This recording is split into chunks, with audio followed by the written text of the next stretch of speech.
is Cara from Petals and Poses, and I am joined here by two fellow WERQ instructors, Becky and Caitlin. They both work with me actually around town in Iowa City, University of Iowa, and some other gyms. So we are going to demonstrate some options for your cool down.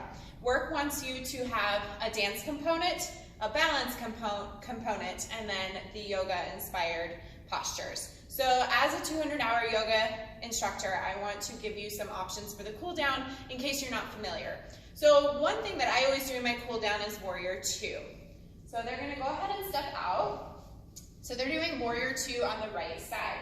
And you'll see that their right knee is bent at a 90-degree angle, and then the right knee is nice and open, so if they were barefoot, they could see their big toe. Arms are out at shoulder height and really rooting down through that left leg. Good. And then from here, you can do a reverse warrior. So those legs stay exactly the way they are, and then the arms come up and over, keeping energy through the fingertips. And you'll feel a nice stretch at the side of the body, as well as opening the inner thigh on that right side. Good.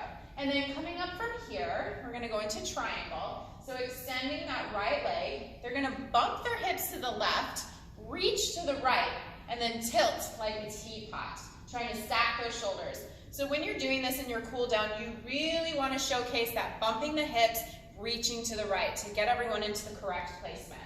Good. And then coming back up. And for balancing postures, you won't have time to do very much in your cool down. You just want to do a couple to help people's bodies start to get into that balancing, as it provides a lot of safety nets in our daily life and also builds strength and stretching as well. So one thing I always like to do is a figure 4 stretch. So they're going to root down through their left leg and then bend the right leg over in a figure 4. So you see Caitlin has her leg above her knee, and Becky has her leg below her knee. That's an option you can do either. They're sitting back, good, their core is lifted, and they're getting a stretch in that right hip. Good, and then come on up, and other side, good. And usually one side will be a little bit more stable than others, so good, excellent job, and come on up. And then I always like to do a modified dancer. Dancer pose is an advanced pose, so if your population in your class is not experienced with yoga, and if you yourself are not experienced with yoga, then I absolutely recommend a modified dancer instead of trying to go into the full expression. So for that, they're going to root down through their left leg and then bend the right knee and grab the right foot. And before you do anything, you want to connect those knees and shrug the right shoulder back.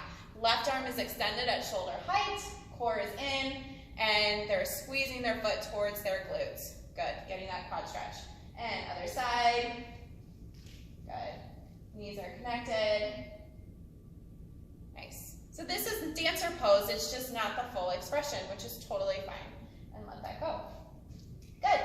So that's what I typically do in my cool down. Hopefully, if you're not experienced with yoga, you can use some of these tips. And then the dancer component, I think all of you guys are totally fine on. So let me know if you have any questions. Feel free to comment or message me. Have a great day.